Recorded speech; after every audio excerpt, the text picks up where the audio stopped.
Meantime, Roaring Kitty back in the headlines this week after an SEC filing revealing that the meme stock trader Keith Gill had acquired a significant stake in pet food retailer Chewy. And you'll, of course, understand the connection between GameStop and Chewy, given the connection of its now lead chairman. Joining us right now is Tom Sosnoff, tastytrade founder and CEO. Tom, what do you make of this sort of cross-pollination here? It's definitely interesting, Andrew. We're enjoying the ride, the story, all the hype. I think from a retail perspective, it's kind of a fun story to follow.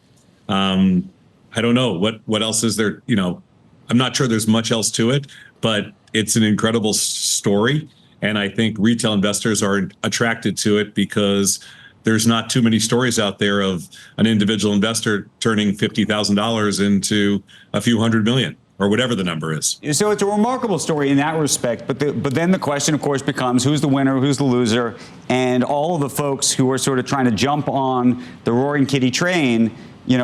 Are you always jumping on a little too late? Sure, and you know what that is. I think that's what happens though in every one of these situations. I mean, is this any different than Bill Ackman telling you what he's buying? Is it any different than Warren Buffett saying what he's buying? I'm not sure that you can, that it's easy to separate one from the other. I think the interesting part of the story is that it's retail and it's a new approach, using a very different method and vehicle to get there. But Tom, the distinction I would like to make, and maybe you're telling me that he's made a farce of all of this, which maybe he has, is that the Warren Buffetts of the world or the Bill Ackmans of the world, not only have track records, and I guess now you could argue the Roaring Kitty has a track record too, but that the math, if you will, in terms of value and value creation and the kinds of investments they're making look very, very different from a speculative nature than the way Roaring Kitty is approaching these things.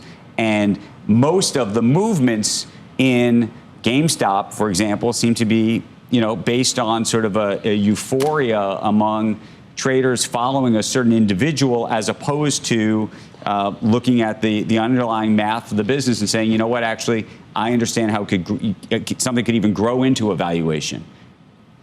I couldn't agree with you more. I mean, but you have to realize disruption has many different faces, and disruption is very, disruption from decade to decade and market to market looks very different. So what we thought, was kind of the old school method may be evolving into something that is very different in 2024. Okay, so Tom, are we failing then? I mean, look, my instinct, and you could say, sure, Andrew, your instincts are totally wrong here.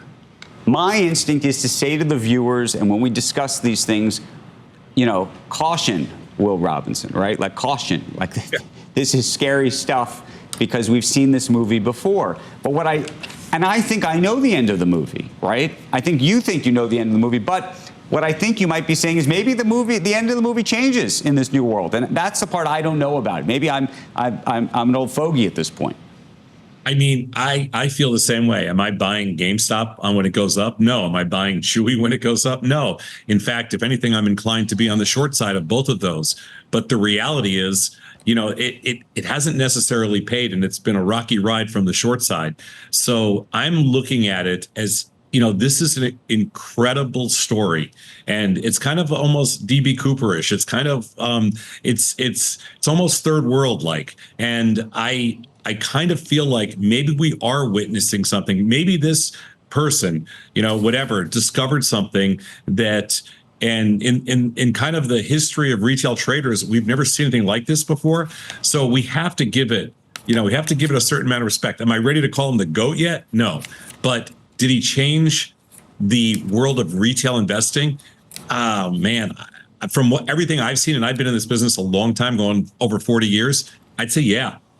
Well, it'd be nice if, some of the any of the stocks that we're talking about, suddenly the fundamentals just took off. Earnings per share started going up. Revenues exploding.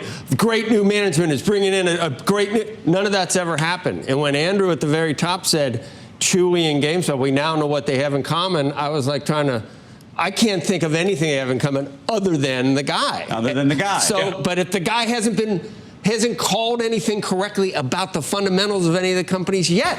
It's just been a big game. If that's okay, it's okay, fine. But I was trying to figure it out. Can you come up with anything? GameStop and pet food. I'm trying to. Do you have pets if you like games? I mean, I don't see the connection other than the guy. Is either one of them? Right. I mean, Chewy has a better chance. I don't know, maybe not, but Chewy seems like it has a better chance than GameStop, doesn't it? I mean, Joe, and by the way, for those who, I don't think we've said it, Ryan Cohen, of course, by the way, founded Chewy, and of course is now the chairman of GameStop. So that is the connection, but now the other connection, of course, is Roaring Kitty. Tom, we got to run. I got to get. Is your office like a warehouse? Because I like that whole, or like it looks like a bar, maybe. I don't know. No, it's a recording studio, but yeah, sure. It looks cool. And you must do Joni Mitchell, because you and Joni Mitchell are the same because of that hat of course. that you always seem to wear. So that's the connection there, I guess. I don't know. Thank you, Tom.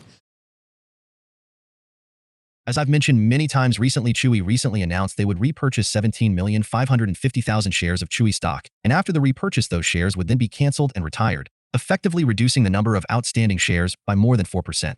Chewy is profitable, and the repurchase announcement was very bullish news. What I find crazy, though, is that the price of Chewy is lower following Keith's filing, showing that he purchased 9,001,000 shares of Chewy stock. Remember, Chewy is a profitable company that just announced a repurchase of shares that effectively shrinks the number of shares outstanding. The fact that the stock is so much lower now after Keith took a position in Chewy makes it look like someone really wanted to bring the price of Chewy down simply because Keith was in it.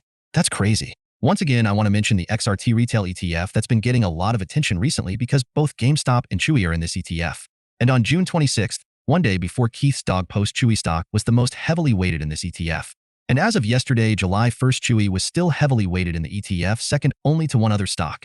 We're still waiting for failures to deliver to be reported to the public, and unfortunately, we will not have that data until the middle of July. The fact that individual investors have to wait weeks for a single data point that should be readily available to the public on a daily basis is crazy. We just got the FDD data for the first 6 trading days in June, and sure enough, there was a large spike in failures to deliver in the XRT ETF. Many people have been wondering if this ETF has been used to hide short exposure to GameStop. Let me briefly explain how this could work. Hypothetically, if you have 2 ETFs, one with 100 stocks in it and the other ETF with all of those same stocks in it except for one specific stock, then you could short the ETF with all of the stocks in it while simultaneously going long on the ETF with only 99 stocks in it, and you effectively create artificial short exposure to a specific stock without making it obvious to the public.